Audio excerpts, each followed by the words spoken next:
Hello students, सो text 63 का discussion start करते हैं।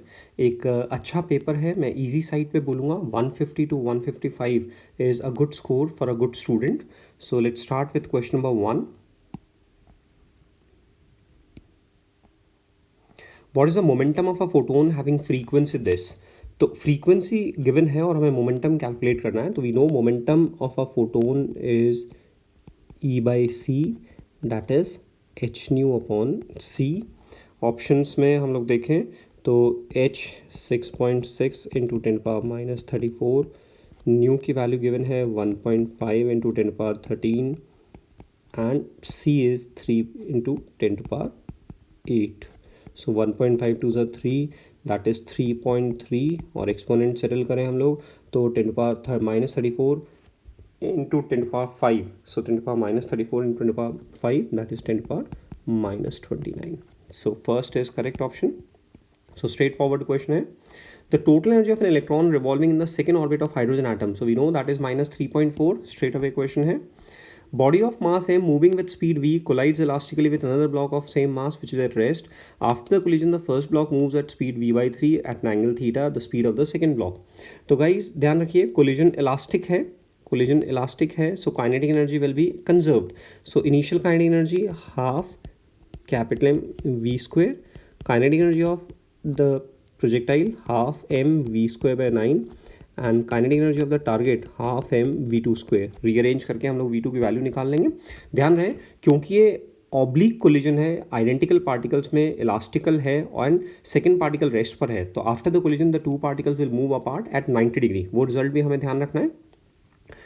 A solid cube of edge length A is molded in 8 identical small solid cubes. तो जो नई as length होगी वो पुरानी वाली की हाफ होगी, एज जो नया वॉल्यूम है एक सिंगल क्यूब का वो फर्स्ट वॉल्यूम का इनिशियल वॉल्यूम का 1/8 है। तो जब इन क्यूब्स को, स्मॉलर क्यूब्स को एक के ऊपर एक अरेंज करेंगे तो जो टोटल हाइट होगी वो हमारी हो जाएगी 8a', that is 4a। So height of centre of mass YCM that will be 4a/2, that is 2a, और जो YCM इनिशियल था वो था हमारा a/2, तो चेंज कितना हुआ 3a/2। तो ये क्वेश्चन पहले भी आया हुआ है टेस्ट में। Minimum speed so that it may reach the top of the tube, तो एनर्जी कंजर्वेशन लगा दें हम लोग। तो इनिशियल एनर्जी हमें जो हाइट रेज होनी है वो होनी है 2r माइनस h। सो या तो mgh plus half m v square बराबर mg इंटू 2r। रीअरेंज करने पे हमारा ऑप्शन आ रहा है, तो ये भी स्ट्रेट फॉरवर्ड क्वेश्चन है। Mass attached to one end of a string crosses topmost point on a vertical circle with critical speed. We know critical speed means tension is just 0 and जो speed है that is root GL.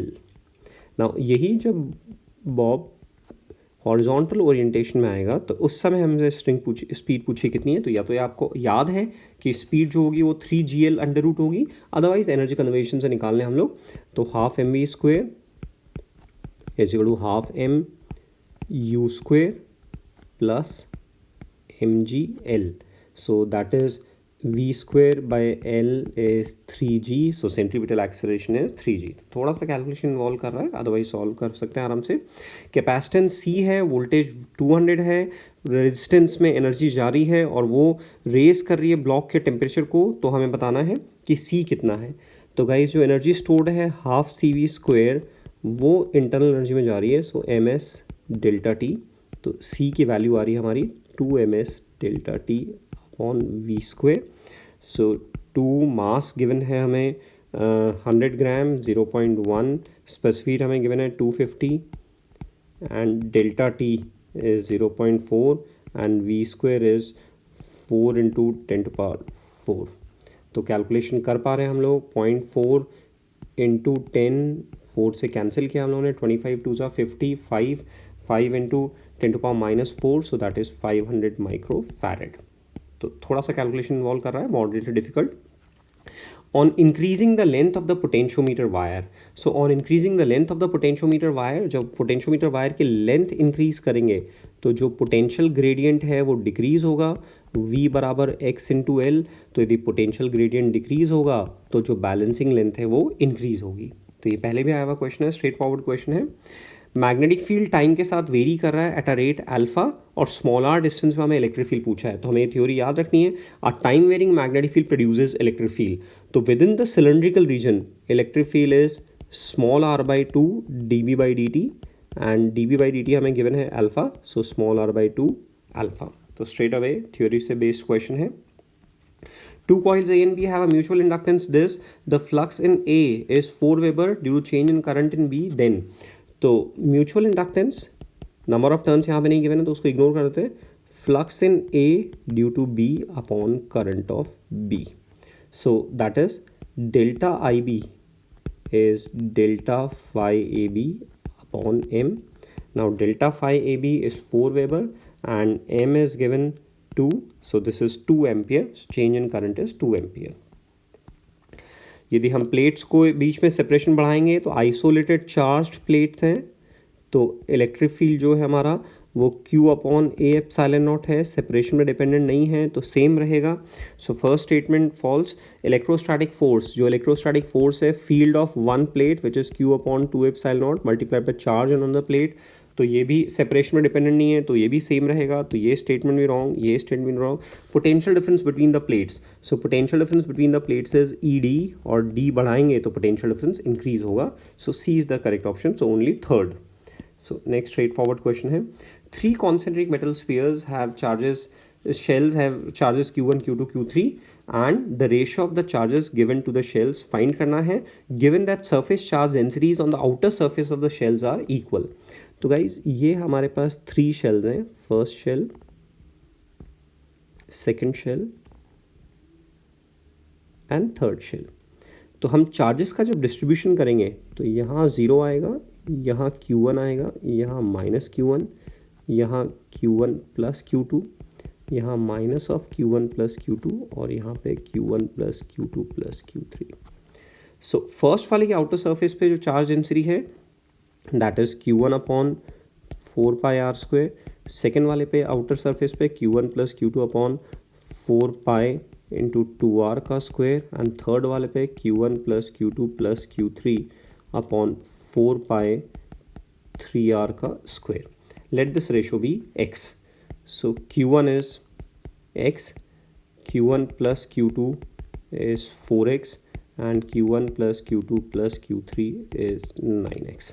तो first और second से हमें Q2 की value मिल रही है 3x and second and third से हमें Q3 की वैल्यू मिल रही है 5x। So Q1 is to Q2 is to Q3 is 1 is to 3 is to 5। ये IIT JEE एडवांस्ड में आया हुआ क्वेश्चन है, पहले थोड़ा डिफिकल्ट क्वेश्चन है। 2 satellites A and B go around 4R. If the speed of A is this, then the speed of B is, so we know V is under root GM by small r, so proportional to 1 upon root r, so VB upon VA is RB actually RA by 4 है, so VB upon VA is 2, so VB is twice of VA, that is 6V। तो straight forward question है, person sitting on a chair in a satellite feels weightlessness because normal force is 0। weightlessness means normal force is 0 since the acceleration of satellite is g, which is free fall, that therefore normal reaction is 0। surface area of black body is this, temperature is this, energy radiated by it in per minute, so energy radiated by per minute, so energy E is sigma into area into emissivity, which is 1 into T to the power 4, so that is 5.67 into 10 to the power minus 8, area is given 5 into 10 to the power minus 4 and this is energy per second, so time t में चाहिए हमें, तो जो total heat radiate होगी multiplied by t, so sigma A and T4 that is 900, its temperature is this, energy radiated by it in per minute, so 900 raised to power 4 and into energy per minute, so into 60 seconds। तो ये हम लोग solve करें, सो सी 10 to power minus 4, 10 to power minus 8, 10 to power minus 12 and इधर 10 to power 8, 10 to power 9, so 10 to power 3, so 5.67 into 5 6 are 30 and this is 10 to power minus 12 and 10 to power 8, 10 to power 9, 10 to power minus 3 and 9 raised to power 4। 9 raised to power 4. So guys, this is 9 raised to power 4 को अपन approximately 10 raised to power 4 कर लें. So 5 3s are, see, this is 10 to power minus 2, 10 to power 4. So 5.67 into 3 and 10 to power minus 2 into 10 to power, this is 10 to power 2. So 15, 3 6 are 17 into 10 to power 2 approximate कर रहा हूँ मैं. So this is 1.7 into 10 to power 3. मैंने 9 raised to power 4 को 10 raised to power 4 लिया approximate calculation करने के लिए, और फिर उसके बेसिस पे फिर मैंने सॉल्व किया है. तो it is around 1.7 into 10 to power 3. कोई भी क्लोज ऑप्शन नहीं है, तो अप्रॉक्सीमेशन जस्टिफाइड है, ठीक है. सो थोड़ा कैलकुलेशन इन्वॉल्व कर रहा है, इसलिए हम लोग डिफिकल्ट क्वेश्चन की कैटेगरी में डालेंगे. 16th, a Carnot engine takes this heat from a reservoir at this and gives it to a sink at this, the work done by the engine. So efficiency, we know efficiency is W upon QH, and that is 1 minus TC by TH. So W is QH, which is 3 into 10 to power 6 calories है, तो joule में convert करना है, तो into 4.2, and 1 minus TC, which is 300 upon TH, which is 900. So that is 8.4 into 10 to power 6. तो moderately difficult question है. The Carnot cycle of a reversible heat engine consists of 2 isothermals and 2 adiabatic processes.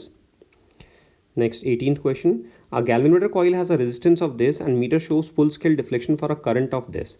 The galvanometer is converted into a voltmeter. So guys, when voltmeter reads at its full scale, the current flowing through it is IG, and the resistance is connected in series with capital G. So Vmax is IG into G plus R.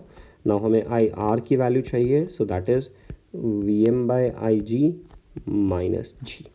So Vm is 20 volts, Ig is 5 into 10 to power minus 3 minus G, so 3950 in series. Voltmeter having a resistance of this is connected to a cell of EMF 2 volt and internal resistance 2 ohm. The error in the measurement. So guys, this is the cell, और ये इनका internal resistance है 2 ohm 2 volt, और इसके across voltmeter connect किया है. तो voltmeter ideal होता तो ऐसे केस में इनफाइनाइट रेजिस्टेंस होता, तो जो करेक्ट वैल्यू होती वोल्टेज की वो होती है हमारी 2 वोल्ट. ओके, वोल्टमीटर आइडियल होता तो कोई करंट फ्लो नहीं करती. और अभी जो हमारी वोल्टमीटर की रीडिंग होगी V, that is 2 upon 1000, this is current 998 plus 2 upon 1000 current and into 998. So this is 2 8s are 16, 2 9s are 18, 9 2 9s are 18, 191.996 volt. So error is experimental value minus true value, so that is minus 0.004 volt, so 4 into 10 to the power minus 3. Now next, which of the following properties false for a bar magnet? It doesn't produce magnetic field. This is false property. Straight away question है.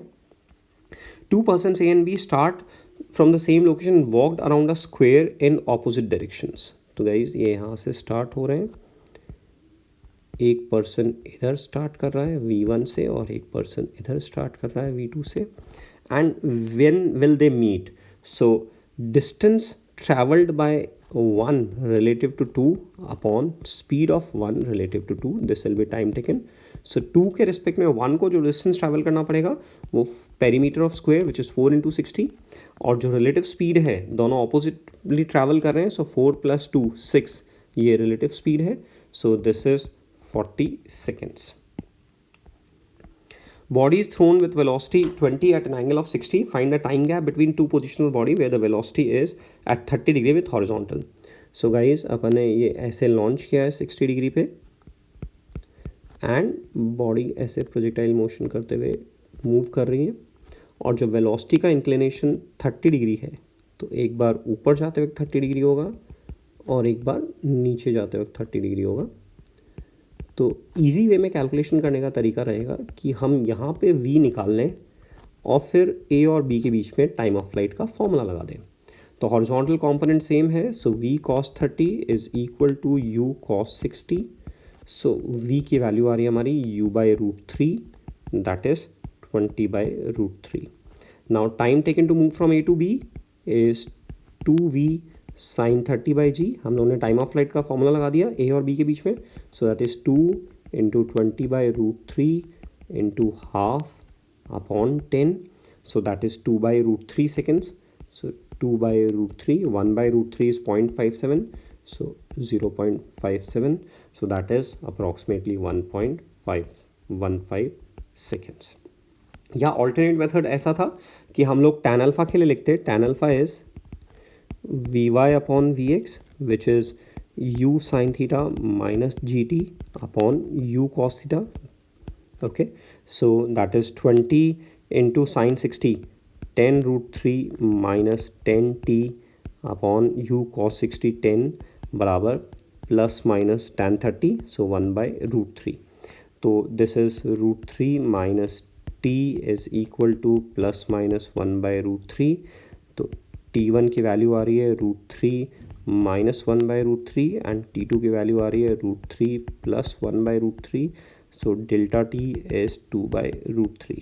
तो या तो इस तरह से कर सकते हैं या फर्स्ट वाले मेथड से कर सकते हैं. डिफिकल्ट क्वेश्चन की कैटेगरी में डालूंगा मैं. P और Q दो फोर्सेस लग रहे हैं. The block will remain in equilibrium the coefficient of friction. तो कोएफिशिएंट ऑफ फ्रिक्शन की वैल्यू निकालनी है अपने को. Block will remain in equilibrium.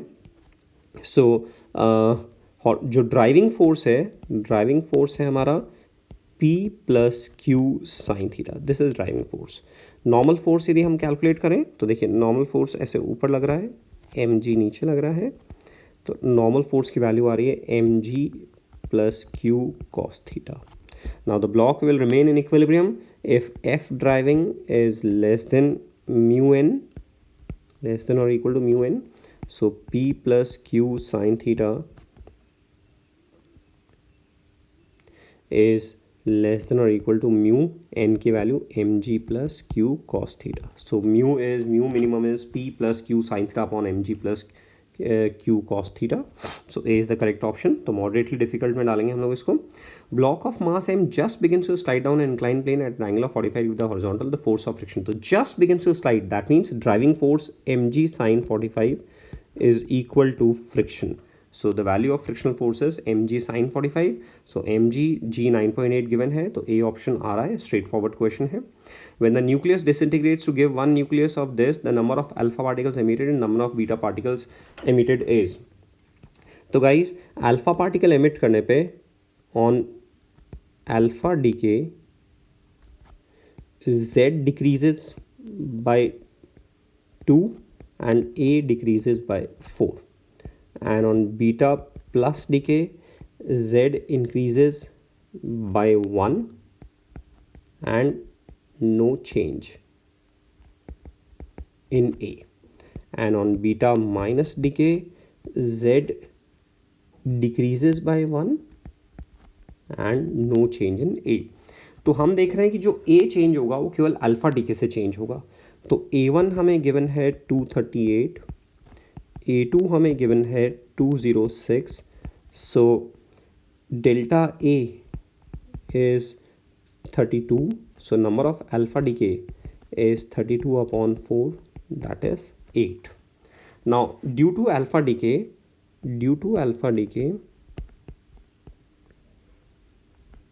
Delta Z कितना हो जाएगा 16 से डिक्रीज हो जाएगा. तो हमारा जो डेल्टा Z गिवन है Z1 माइनस Z2 वो हमारा गिवन है 92 माइनस 82 विच इज़ 10. तो अल्फा डीके से Z 16 से डिक्रीज हो रहा है जबकि एक्चुअल में 10 से डिक्रीज हुआ है. दैट मीन्स तो 6 यानी कि बीटा डीके है. This implies that 6 beta plus decay, क्योंकि 16 से डिक्रीज होने के बाद में 6 से वापस रेज होना चाहिए, यानी कि 6 बीटा प्लस डीके हैं. So 8 alpha decay and 6 beta plus decay. Moderately difficult है, ऐसे क्वेश्चंस करते हैं आप एक्सरसाइज में. Distance in free space at which intensity of 5 EV neutron becomes beam reduces to half will be half life of neutron given है.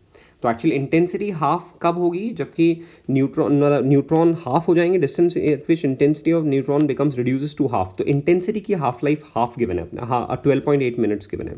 Okay, तो उतने time में इंटेंसिटी हमारी हाफ से रिड्यूस हो जाएगी. तो उतने टाइम में डिस्टेंस ट्रैवल्ड कितना होगा. तो गाइस एनर्जी हमें गिवन है, energy is half mv square. तो यहाँ से v की वैल्यू देखें तो 2e/m अंडर रूट, ये v की वैल्यू होगी. सो distance travelled is v into T, so that is 2e/m into T. So 2e की वैल्यू है 5 electron volt, 5 into 1.6 into 10⁻19 and neutron का मास 1.67 इंटू 10⁻27.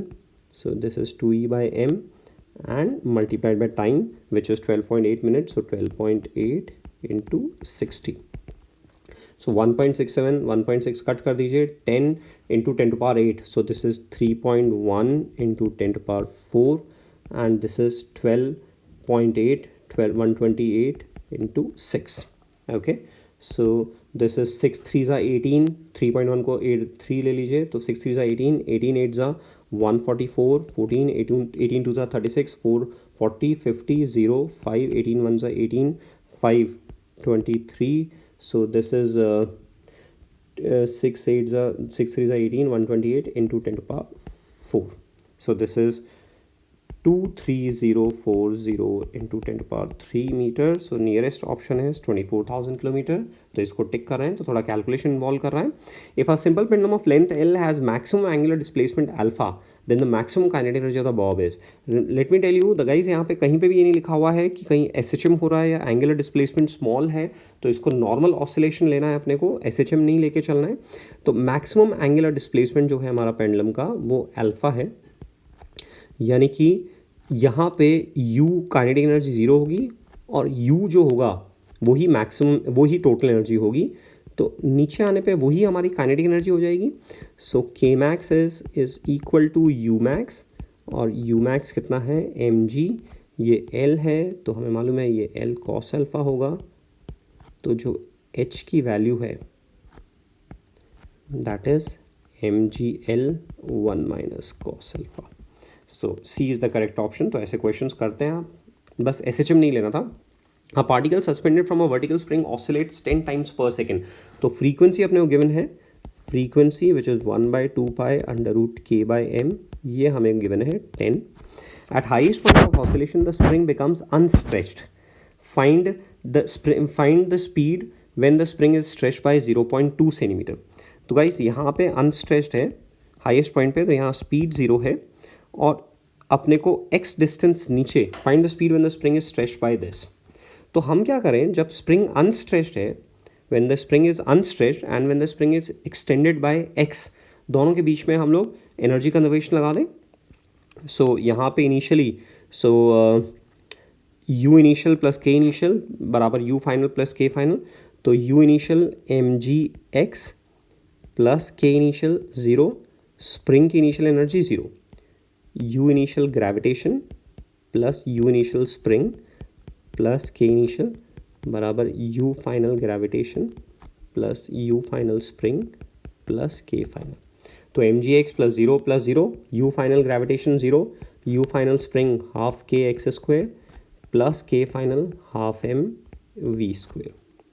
तो यहाँ से v स्क्वायर की वैल्यू आ रही है, v is 2gx minus K x square upon m under root.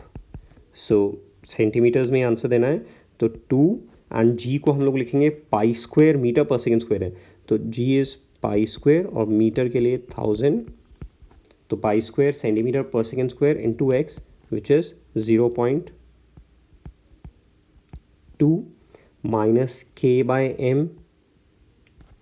तो ये हमारा सेंटीमीटर पर सेकेंड. अच्छा, k/m की वैल्यू हम लोग निकाल सकते हैं यहाँ से.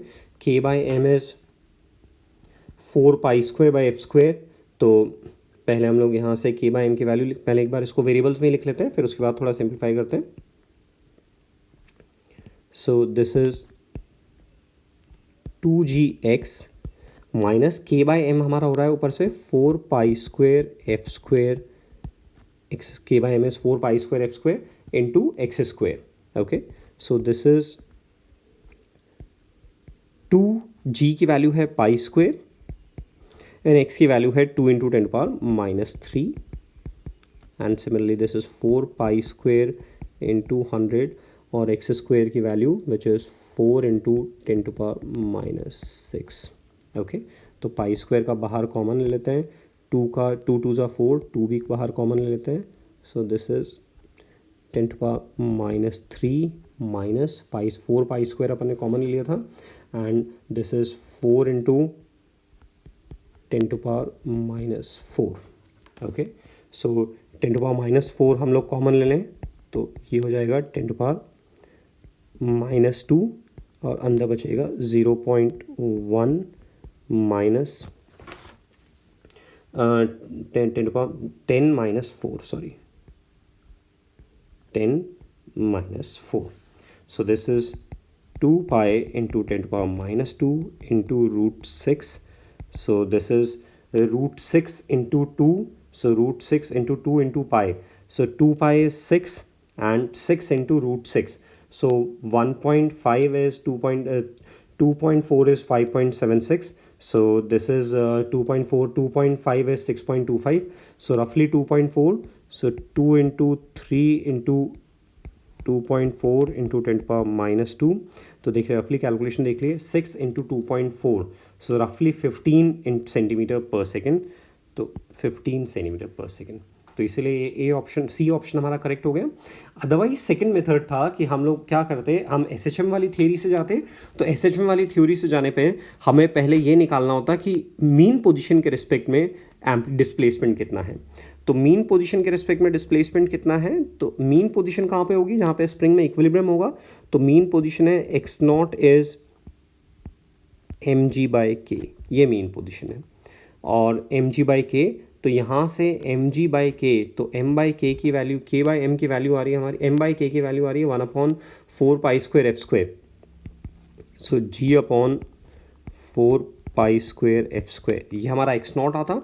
और हमें टोटल एक्सटेंशन स्प्रिंग में गिवन है, तो ये g और पाई स्क्वायर को कैंसिल कर दीजिए. सो this is 1/400, that is 0.25 centimetre. और जो स्प्रिंग में टोटल डिफॉर्मेशन गिवन है वो गिवन है 0.20 सेंटीमीटर. यानी कि मीन पोजीशन से जो डिस्प्लेसमेंट है, x minus x not, that is -0.05 centimetre. ये आ रहा है हमारा. अब v की वैल्यू लिखते हैं हम लोग, omega which is 2 pi f √a² minus v is omega √a² minus x². तो क्योंकि स्प्रिंग रिलैक्स स्टेट में है जबकि एक्सट्रीम पोजीशन पर है, तो इक्विलिब्रियम से एक्सट्रीम का गैप वही हमारा एम्पलीट्यूड हो जाएगा. तो यही हमारा एम्पलीट्यूड है. तो एम्पलीट्यूड हमारा 0.25 सेंटीमीटर है. तो 0.25 सेंटीमीटर, सो 0.25 का स्क्वायर माइनस 0.05 का स्क्वायर, बाहर सेंटीमीटर का इंटू 10⁻2 और आता. सेंटीमीटर स्क्वायर से बाहर सेंटीमीटर ले लेते हैं. इसको सॉल्व करें तो हमारी v की वैल्यू आ जाएगी. और दूसरा मैंने एनर्जी से सॉल्व किया. तो डिफिकल्ट क्वेश्चन की कैटेगरी में जाएगा ये. Particle of charge q moving with velocity v along x-axis enters a region with magnetic field b in y-axis and electric field in negative z direction. तो magnetic velocity है x direction में, velocity vector, magnetic field है y direction में, and electric field हमारा minus z direction में electric field है. तो net force zero है, continues along x axis, particle continues along x axis, मतलब नेट फोर्स जीरो है. So QE plus QV cross B is equal to 0, that is E is minus of V cross B. V और B 90 degree पर है, तो magnitude wise E बराबर BV. तो हमें निकालना है B की value. So B is E/V. तो E हमें गिवन है 10⁻4 एंड V की वैल्यू गिवन है 10, so 10⁻3 weber per metre square. तो moderately difficult but standard situation है. Uncertainty in the position of electron is this. तो डेल्टा x गिवन है, delta p और हमें निकालना है. तो डेल्टा x और डेल्टा p हमें मालूम है uncertainty is should be greater than और equal to h/2 pi. So delta p into delta x is greater than और equal to h/2 pi.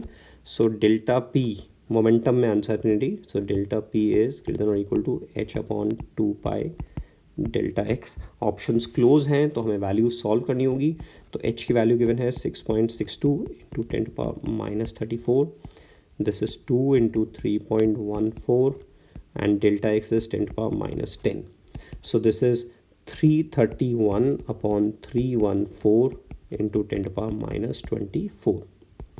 So 314 ones are 314. So 1 point, remainder is 17. So yes, so 17000 to 1.0 and 31 3145 are, so 3145 is 570, sorry 1570, so 1570, so 1.05 something आ रहा है, right. So it should be 1.05. तो थोड़ा सा calculation involve कर रहा है, कॉन्सेप्ट ईजी है. The density of water at the surface of ocean is rho. If the bulk modulus of water is B, then the density of ocean water at depth when the pressure is alpha P nought. तो guys bulk modulus बहुत huge होता है, तो density में जो change आएगा वो बहुत स्मॉल आएगा. ओके, ये हमें ध्यान रखना है कि स्मॉल चेंजेस आएंगे. सो वी नो कि B is minus delta P upon delta V by V, and delta V by V को अपन लिख सकते हैं minus delta rho by rho. So delta rho is delta P into rho by B. Okay, so delta rho, so rho माई बराबर, so rho dash is rho plus delta P rho by B. So that is rho 1 plus delta p is alpha minus 1 p naught by b. Okay, so this is delta, this is final density. But हम option देख रहे हैं कि option में हमारा alpha minus 1 P not ये denominator में आ रहा है. तो इसका मतलब एक्चुअली हमें इसमें बाइनोमियल अप्रॉक्सीमेशन लेना होगा. देखिए इस ऑप्शन में एक्चुअली एक्सपेंशन वाले क्वेश्चंस में, थर्मल एक्सपेंशन वाले क्वेश्चंस में, या बल्क मॉडल्स वाले क्वेश्चन में, या रेजिस्टेंस में टेम्परेचर में चेंज की वजह से जो चेंज होता है, इन सब में चेंजेस बहुत स्मॉल होते हैं. तो पॉसिबल है कि हमारा आंसर गिवन ऑप्शन से मैच नहीं करे, तो आप बाइनोमियल अप्रॉक्सीमेशन करो. जैसे यहाँ पे अपन देखेंगे तो रो बी कॉमन ले लीजिए, तो 1 minus alpha 1 minus P nought upon B. Okay, इसको ऊपर लेकर आइए तो rho 1 plus alpha minus 1 minus sorry 1 minus alpha 1 minus P not by B raise to power minus 1, क्योंकि ये टर्म बहुत छोटी है, बल्क मॉडुलस बहुत बड़ा है, तो ये हो जाएगा rho 1 plus alpha minus 1 P not by B. तो हमारा ऑप्शन मैच कर रहा है, so A is correct option. 32. Rubber cord of density D, Young's modulus Y, length L is suspended if the cord extends by its own weight. तो ध्यान रहे दोस्तों, ये स्टैंडर्ड रिजल्ट है, इंटीग्रेट करके डिराइव नहीं करेंगे. एग्जाम में इतना टाइम होगा नहीं, हम स्टैंडर्ड रिजल्ट ध्यान रखें. यदि कॉर्ड अपने खुद के वेट की वजह से एक्सटेंड हो रही है, तो जो इफेक्टिव वेट लेना है वो W/2 लेना है, mg/2 लेना है. तो delta L is F L upon A Y. F L जो होगा वो mg/2 L upon A Y. ये रिजल्ट स्टैंडर्ड में ध्यान रखना है कि खुद के वेट की वजह से स्ट्रिंग, रोप या कॉर्ड एक्सटेंड हो रही है, तो इफेक्टिव वेट mg/2 हो जाएगा. So m is A L and density d into g L upon 2 A Y. Okay, so this is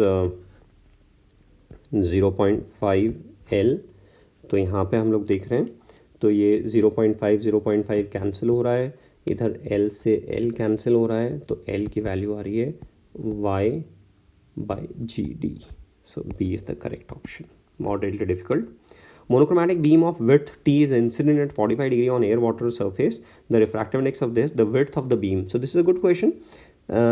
ये एयर वाटर इंटरफेस है और यहाँ पे बीम इंसिडेंट कर रही है, तो हम बीम को इंसिडेंट करा देते हैं.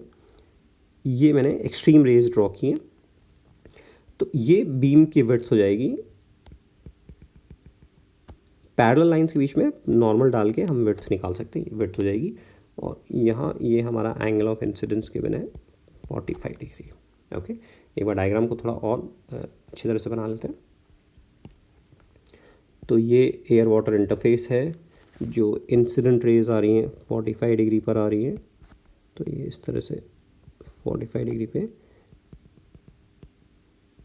ये एंगल 45 डिग्री है. और बीम की विड्थ का मतलब है कि इन दोनों के बीच में perpendicular gap, this is width of the beam. Okay, ये टी हमें गिवन है.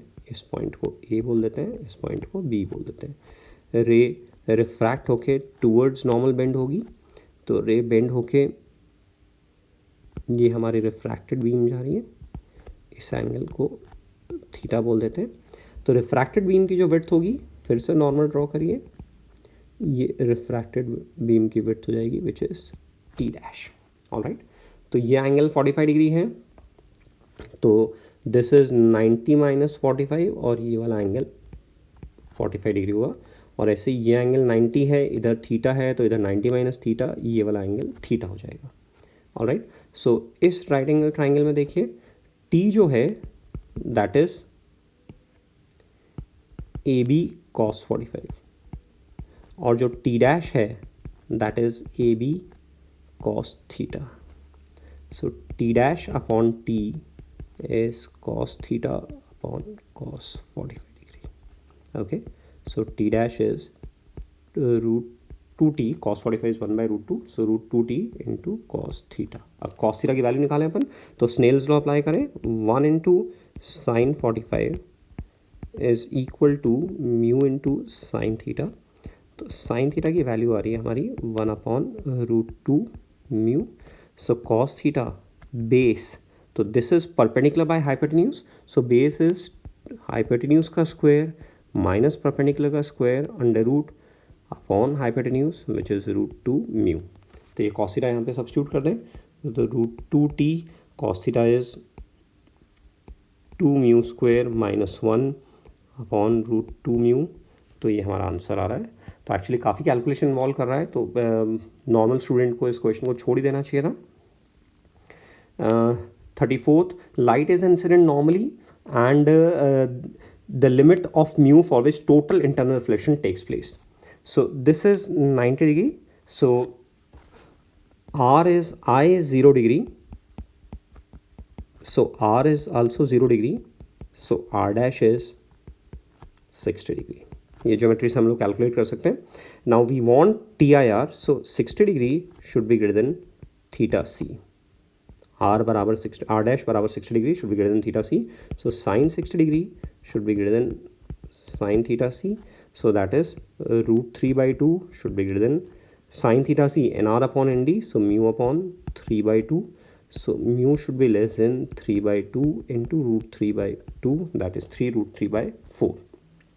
So moderately difficult में बोलेंगे, if the angular momentum of particle with respect to the origin O is LA when it is at A and LB it is when it is at B, तो constant velocity से travel कर रहा है, तो angular momentum L vector is m r cross V और magnitude wise देखें तो mv r perpendicular। तो r perpendicular actually straight line के along move कर रहा है, तो v constant है और जो r perpendicular है वो constant है, इसीलिए जो L का magnitude है वो same रहेगा। Sphere of mass m, radius r rolls on a horizontal plane without slipping with speed u. Now it rolls up vertically, maximum height। ध्यान रहे rolls up लिखा हुआ है, that means incline rough है, rolling करता हुआ जा रहा है। तो जितनी इनिशियल काइनेटिक एनर्जी है, इनिशियल काइनेटिक एनर्जी कितनी है, half mv square plus half ICM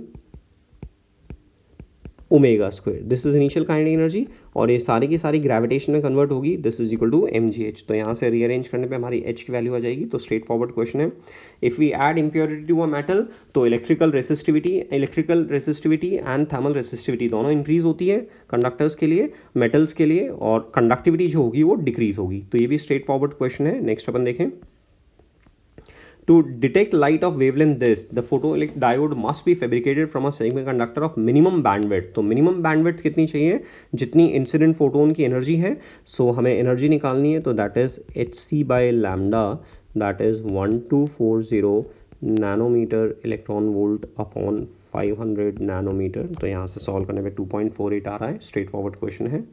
next question देखें, P square V is constant, volume को वी से 2v कर रहे हैं, तो टेम्परेचर कितना होगा, तो V P square is equal to constant, that is V T square by V square is equal to constant, so that is T is proportional to root V. So if V dash is 2 times v then t dash is root 2 times t। तो straightforward question है, the dimensions of the ratio of magnetic flux and permeability. तो magnetic flux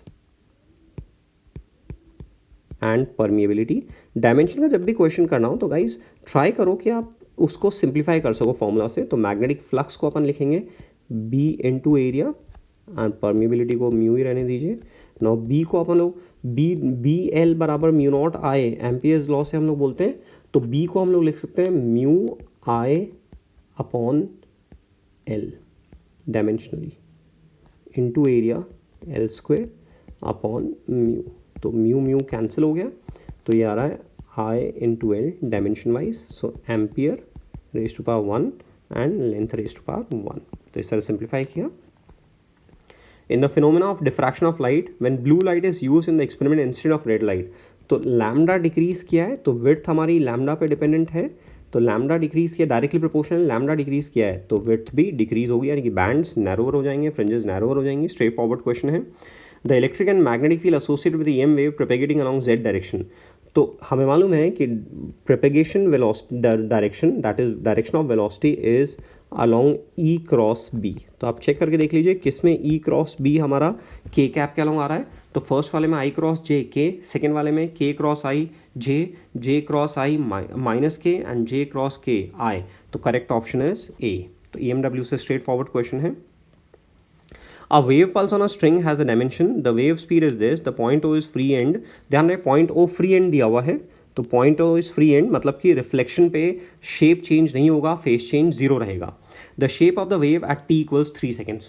तो guys इसको अपन mark कर लेते हैं. ये point A ले लेते हैं, ये पॉइंट B ले लेते हैं और ये पॉइंट C ले लेते हैं. तो वेव 3 सेकेंड्स में 3 सेंटीमीटर ट्रैवल करेगी, क्योंकि स्पीड 3 सेकेंड्स दी हुई है तो 3 सेंटीमीटर ट्रैवल करेगी.